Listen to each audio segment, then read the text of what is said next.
Hi friends, ಎಲ್ಲರಿಗೂ ನಮಸ್ಕಾರ. ಇವತ್ತಿನ ಒಂದು ವಿಡಿಯೋದಲ್ಲಿ ಎಕ್ಸಾಮ್ ದಿವಸ ವಿದ್ಯಾರ್ಥಿ ಆದಂಥವರು ಏನು ಮಾಡಬೇಕು, ಫುಲ್ಲು 100ಕ್ಕೆ 100 ಅಂಕಗಳನ್ನು ತಗೋಬೇಕಾದ್ರೆ ನಾನು ಏನನ್ನು ಫಾಲೋ ಮಾಡಬೇಕು, ಮತ್ತು ಕರೆಕ್ಟಾಗಿ ಎಕ್ಸಾಮ್ ಬರೀಬೇಕಾದ್ರೆ ನಾನು ಏನು ಮಾಡಬೇಕು. ಕ್ವಶನ್ ಪೇಪರ್ ನೋಡ್ದಿದ್ದ ಹಾಗೇನೆ ಒಂಥರ ನರ್ವಸ್ ಆಗೋಗ್ಬಿಡುತ್ತೆ, ಅಥವಾ ಓದಿರೋದೆಲ್ಲ ಮರ್ತೋಗ್ಬಿಡುತ್ತೆ.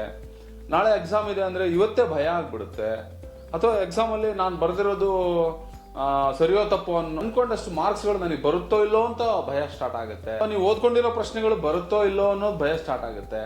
ಸೊ ಅದೆಲ್ಲದನ್ನು ನೀವು ಸಾಲ್ವ್ ಮಾಡ್ಕೋಬೇಕಪ್ಪ ಅಂತ ಹೇಳಿದ್ರೆ ನಾನು ನಿಮಗೆ ಒಂದು 10 ರೂಲ್ಸ್ ಕೊಡ್ತೀನಿ. ಎಕ್ಸಾಮ್ ಟೈಮಲ್ಲಿ ಏನು ಮಾಡಬೇಕು, ಏನು ಮಾಡಬಾರ್ದು, what dos and what don'ts ಅನ್ನೋದನ್ನ ನಿಮಗೆ 10 ಗೋಲ್ಡನ್ ರೂಲ್ಸ್ ಅನ್ನು ನಾನು ಇವತ್ತು ಈ ವಿಡಿಯೋದಲ್ಲಿ ತಿಳಿಸ್ಕೊಡ್ತೀನಿ.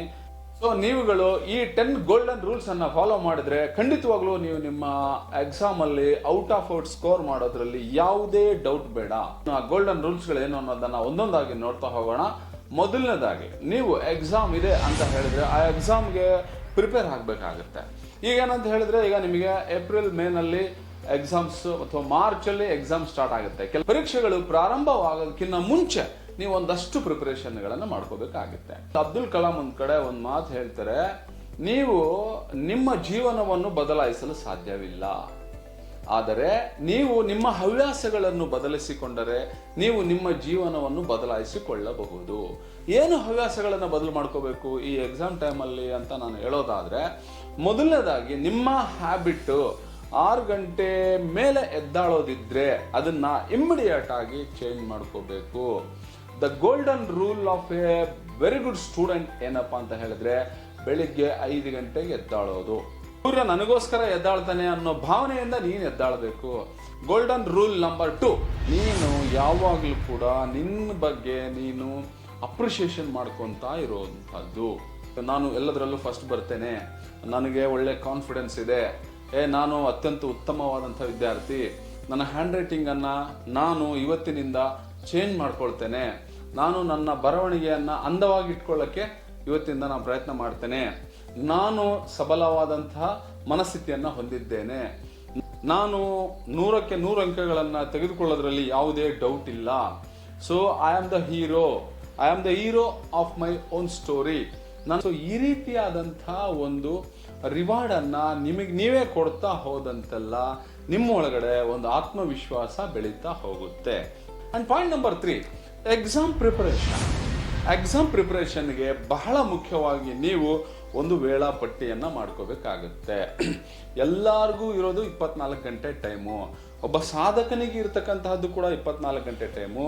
ಒಬ್ಬ ಸಾಧನೆ ಮಾಡದೇ ಇರೋನ್ಗೂ ಕೂಡ ಇರುವಂತಹ ಟೈಮು 24 ಅವರ್ ಟೈಮು. ಸೊ ನೀವೇನ್ ಮಾಡಬೇಕು, ಆ 24 ಅವರ್ ಟೈಮ್ನಲ್ಲಿ ನೀವು ಸ್ಲಾಟ್ ಮಾಡ್ಕೋಬೇಕು. ಏನ್ ಸ್ಲಾಟ್ ಮಾಡ್ಕೋಬೇಕು? ಸ್ಕೂಲ್ ಅವರ್ ಬಿಟ್ಟು ನೀವು per day, per hour, per subject.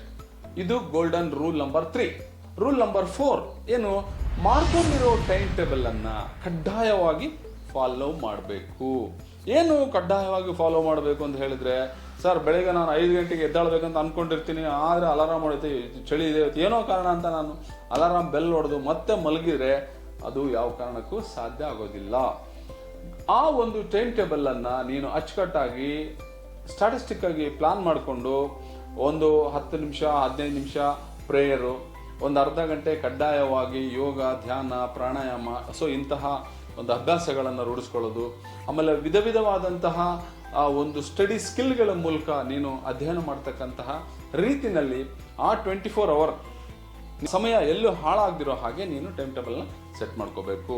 ಇನ್ನ ಪಾಯಿಂಟ್ ನಂಬರ್ 4, ರಾತ್ರಿ ಮಲಗುವಾಗ ಇಡೀ ದಿವಸ ನೀನು ಏನೇನು ಕಲಿತೆ ಅನ್ನೋದನ್ನ ಒಂದು ನೋಟ್ಬುಕ್ನಲ್ಲಿ ಬರೆದ್ಬಿಟ್ಟು ನೀಟಾಗಿ ಮಡಚಿ ಅದನ್ನ ಒಂದು ಶಾರ್ಟ್ ನೋಟ್ ಮಾಡಿ ಬುಕ್ನಲ್ಲಿ ಬರೆದಿಟ್ಟು ಮಲಗುವಂಥದ್ದು. Right. Point number 5, be aware of your attitudes.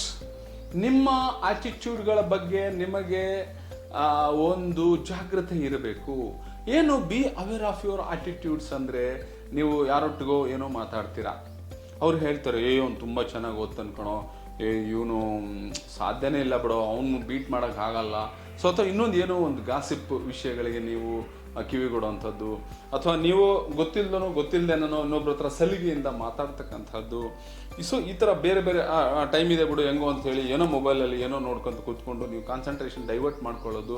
So ಈ ಥರದ ಆಟಿಟ್ಯೂಡ್ಗಳಿಂದ ನೀವು ನಿಮ್ಮನ್ನು ರಕ್ಷಿಸ್ಕೊಳ್ಬೇಕು. So be aware of your attitude. This is point number 5. And point number 6 ಏನು? ಡಿಸಿಪ್ಲಿನ್. 4D ಅಂತ ಕರಿತೀವಿ ನಾವು. ಈ 4Dಗಳನ್ನು ನೀವು ಫಾಲೋ ಮಾಡಬೇಕು. ಏನು 4D ಅಂತ ಹೇಳಿದ್ರೆ, ಮೊದಲನೇದಾಗಿ ಫುಡ್ ಡಿಸಿಪ್ಲಿನ್. ನೀವು ಕಂಡಲ್ಲಿ ತಿನ್ನುವಂತಹ ಒಂದು ಹವ್ಯಾಸ ಏನಾದ್ರು ಇದ್ರೆ ಇವತ್ತೇ ಬಿಟ್ಟುಬಿಡಬೇಕು. ಫುಡ್ಡಲ್ಲಿ ಒಂದು ಒಳ್ಳೆ ಡಿಸಿಪ್ಲಿನ್ ಇರಬೇಕು. ಸಾತ್ವಿಕ ಆಹಾರಗಳನ್ನು ಊಟ ಮಾಡಬೇಕು. ಒಂದು ಏನಂದ್ರೆ ಈ ಕಿಕ್ಕೊಡೆ ಐಟಮ್ಗಳು ಇರುತ್ತೆ. ಏನಂದ್ರೆ ಉದಾಹರಣೆ ಒಂದು ಖಾರ ತಿನ್ನೋದು, ನಾನು ಪಾನಿಪುರಿ ತಿಂದಿಲ್ಲ ಅಂದ್ರೆ ಇವತ್ತು ನನಗೆ ಆಗದೇ ಇಲ್ಲಪ್ಪ ಅಂತ ಅನ್ಕೊಂಡಿರ್ತೀರ. ಸೊ ಆ ಥರದ್ದು. ಸೊ ಫುಡ್ ಹ್ಯಾಬಿಟ್ಗಳನ್ನು ನಿಮ್ಮ ಕಂಟ್ರೋಲಲ್ಲಿ ಇರುವಂತೆ ನೋಡ್ಕೋಬೇಕು. This is first discipline. ಎರಡನೇದು ಹೆಲ್ತ್ ಡಿಸಿಪ್ಲಿನ್.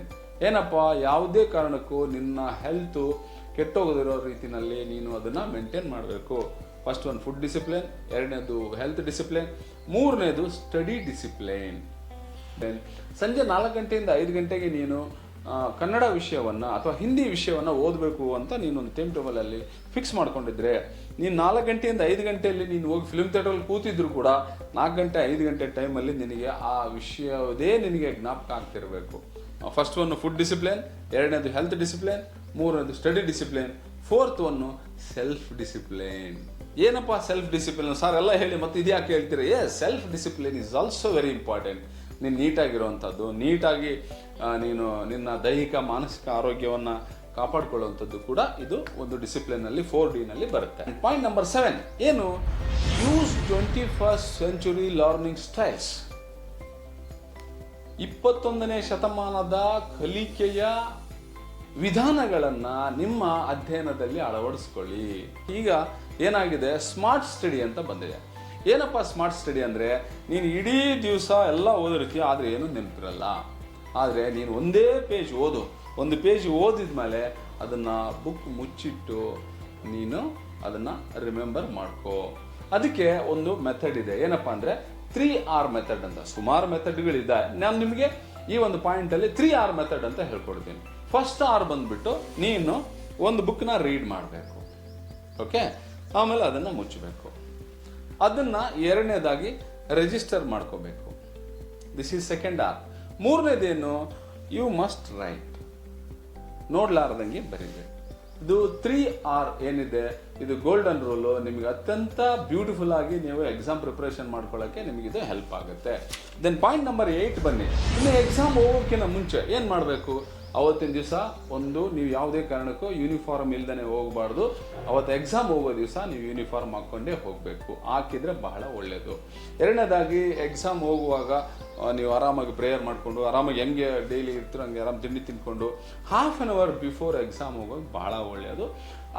ಹಾಲ್ ಟಿಕೆಟ್ ಮತ್ತು ನಿಮ್ಮ ಫೋಟೋ ID, ನಿಮ್ಮ ಕಾಲೇಜ್ ID ಮತ್ತು ಹಾಲ್ ಟಿಕೆಟನ್ನು ಕಡ್ಡಾಯವಾಗಿ ಮತ್ತು ಅಲಾಂಗ್ ವಿತ್ ಯುವರ್ ಯೂನಿಫಾರ್ಮ್ ತೊಗೊಂಡು ಹೋಗ್ತಾ ಸಾಧ್ಯವಾದರೆ ಒಂದು ವಾಟರ್ ಬಾಟಲ್ಲು, ಪ್ಲಸ್ ಎಕ್ಸಾಮ್ ಹೋಗುವಾಗ ನಿಮ್ಮ ಪೆನ್ಸಿಲ್ಲು, ರಬ್ಬರು, ನಿಮ್ಮ ಜಾಮಿಟ್ರಿ ಬಾಕ್ಸ್ಗಳು, ಒಂದು ಸ್ಕೇಲು, ಆಮೇಲೆ ಒಂದು ಅಥವಾ 2 ಎಕ್ಸ್ಟ್ರಾ ಪೆನ್ನುಗಳು ಸಾಧ್ಯವಾದರೆ ನೀವು ಎಕ್ಸಾಮ್ಗೆ ಒಳಗಡೆ ತೊಗೊಂಡು ಹೋದರೆ ಬೆಟರು.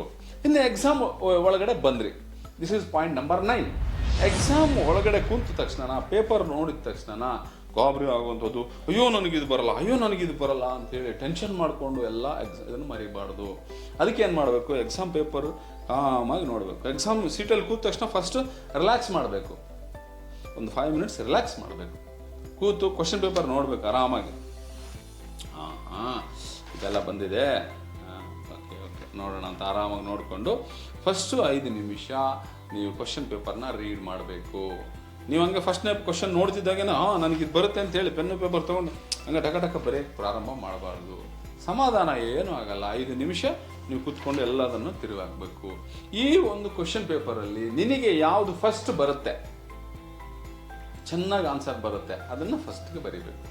ಓಕೆ, ಇನ್ನು ಪಾಯಿಂಟ್ ನಂಬರ್, ಈ ಒಂದು ಬರೆದಾದ್ಮೇಲೆ ಬರೆಯುವಾಗ ಏನು, ಪದದಿಂದ ಪದಕ್ಕೆ ಅಕ್ಷರಗಳು ಒಂದು ಪದದಿಂದ ಇನ್ನೊಂದು ಪದಕ್ಕೆ ಸ್ವಲ್ಪ ಗ್ಯಾಪ್ ಇರಬೇಕು. ಆಮೇಲೆ ಅದನ್ನು ಇನ್ವರ್ಟೆಡ್ ಕಾಮ ಹಾಕಬೇಕು. ಇಂಪಾರ್ಟೆಂಟ್ ಪಾಯಿಂಟ್ ಇರೋದನ್ನು ಅಂಡರ್ಲೈನ್ ಮಾಡಬೇಕು. ನೀಟಾಗಿ ಇರಬೇಕು ಪೇಪರ್. ಒಂದು ವೇಳೆ ಕ್ವಶನ್ ಬರಲ್ಲ ಅಂತ ಅನ್ನೋದನ್ನ ಕೊನೆಗೆ ಇಟ್ಕೊ. ಅವಾಗ ಏನು ಮಾಡು, ಅರ್ಧಂಬರ್ಧ ನೆನಪಿರುತ್ತೆ. ಅವಾಗ ನೀನು ಏನು ಮಾಡು, ಕ್ವಶನ್ ನಂಬರ್ ಹಾಕು. ಕ್ವಶನ್ ನಂಬರ್ ಹಾಕಿ ಸ್ವಲ್ಪ ಏನು ನೆನಪಿರುತ್ತೆ ಅದಕ್ಕೊಂದೆರಡು ಲೈನ್ ಏನೋ ಬರಿ, ಅಥವಾ ಏನೋ ಒಂದಷ್ಟು ನೀನು ಚಿತ್ರ ಬಿಡಿಸು. ನೀನು ಏನೋ ಒಂದು ಮಾಡು, ಒಂದು ಕ್ವಶನ್, ಆ ಕ್ವಶನ್ ನಂಬರ್ ಹಾಕ್ಬಿಟ್ಟು you do something on that. ಆದರೆ ಯಾವುದೇ ಕಾರಣಕ್ಕೂ ನೀವು ಅಲ್ಲಿ ಪ್ರಶ್ನೆಗಳನ್ನು ಬಿಡಬಾರ್ದು, ಹಾಗೆ ಬಿಟ್ಟು ಬರಬಾರ್ದು. ನೀನು ಏನೂ ಬರಲ್ಲ ಅಂದರೆ ಕಡೆಗೆ ಕ್ವಶನ್ ನಂಬರ್ ಹಾಕಿ ನೀನು ಏನೋ ಒಂದು ಬರಿ. ಆ ಪ್ರಶ್ನೆಯಲ್ಲೇ ಒಂದಷ್ಟು ನಿನಗೆ ಒಂದೆರಡು ಮೂರು ಕ್ಲೂ ಇರುತ್ತೆ, ಅದನ್ನು ನೀವು ಅರ್ಥ ಮಾಡ್ಕೊಂಡ್ರೆ ಆ ಪ್ರಶ್ನೆಯಲ್ಲಿರೋ ವರ್ಡ್ಗಳನ್ನೇ ಬಳಸ್ಕೊಂಡು ನೀನೇನಾದರೂ ಒಂದನ್ನು ಬರೆಯೋಕ್ಕೆ ಅಲ್ಲಿ ಅವಕಾಶ ಇರುತ್ತೆ, ರೈಟ್? ಇಷ್ಟೆಲ್ಲ ಆದಮೇಲೆ ನೀನು ಕ್ವಶನ್ ಎಲ್ಲ ಮುಗಿದ ಮೇಲೆ ಪಾಯಿಂಟ್ ನಂಬರ್ 10 ಕೊನೆಗೇನು, ಆರಾಮಾಗಿ 5 ನಿಮಿಷ ಮುಂಚಿದ್ದಂಗೆ ನೀನು ಆರಾಮಾಗಿ ಕೂತ್ಕೊಂಡು ಯಾವುದಕ್ಕೆ ಕ್ವಶನ್ ನಂಬರ್ ಹಾಕಿಲ್ಲ ಕ್ವಶನ್ ನಂಬರ್ ಹಾಕು, ಯಾವುದಕ್ಕೆ ಅಂಡರ್ಲೈನ್ ಮಾಡಿಲ್ಲ ಅಂಡರ್ಲೈನ್ ಮಾಡು, ಯಾವುದಕ್ಕೆ ಇನ್ವರ್ಟೆಡ್ ಕಾಮ ಮಾಡಿಲ್ಲ ಇನ್ವರ್ಟೆಡ್ ಇಂಪಾರ್ಟೆಂಟ್ ಇರೋದು ಇನ್ವರ್ಟೆಡ್ ಕಾಮ ಮಾಡು. ಆ ಅಕ್ಷರವನ್ನು ಸ್ಫುಟವಾಗಿ ಮತ್ತು ಅಂದವಾಗಿ ಬರೀ. ಎಲ್ಲಿ ಗ್ರಾಮರ್ ಏನಾದ್ರು ಮಿಸ್ಟೇಕ್ ಮಾಡಿದೆಯಾ ಅಥವಾ ಕರೆಕ್ಷನ್ಸ್ ಏನಾದ್ರು ಇದೆಯಾ ಇದನ್ನು ಒಂದು 5 ನಿಮಿಷ ಓವರ್ ಮಾಡಿ ಟ್ಯಾಗನ್ನು ಕಟ್ಟಿ ನೀಟಾಗಿ ಅದನ್ನು ಎತ್ತಿ ಆನ್ಸರ್ ಶೀಟ್ ಕೈಯಲ್ಲಿ ಕೊಟ್ಟು ಹೊರಗಡೆ ಬರಬೇಕು. ಸೊ ಈ 10 ರೂಲ್ಗಳನ್ನು ನೀವು ಫಾಲೋ ಮಾಡಿದ್ದಾದರೆ ಎಕ್ಸಾಮ್ನಲ್ಲಿ ನೀವು 100% ಸಕ್ಸಸ್ ಆಗ್ತೀರಾ ಅನ್ನುವಂಥ ಅಂಶವನ್ನು ನಾವು ಇದರಲ್ಲಿ ಕಾಣ್ಬೋದು. ಸೊ ಎಕ್ಸಾಮ್ಸ್ ಎಲ್ಲ ಹತ್ರ ಬರ್ತಾ ಇದೆ, ಯಾರು ನರ್ವಸ್ ಆಗಬೇಡಿ, ಯಾರು ಭಯ ಪಡಬೇಡಿ, ಧೈರ್ಯವಾಗಿ ಎಕ್ಸಾಮ್ಸ್ ಬರೀರಿ. ಪರೀಕ್ಷೆ ಅನ್ನೋದೊಂದು ಹಬ್ಬ, ಬನ್ನಿ ಸಂಭ್ರಮಿಸೋಣ ಅನ್ನುವಂಥ ಮಾತನ್ನು ಈ ಸಂದರ್ಭದಲ್ಲಿ ಹೇಳ್ತಾ ಆಲ್ ದ ಬೆಸ್ಟ್.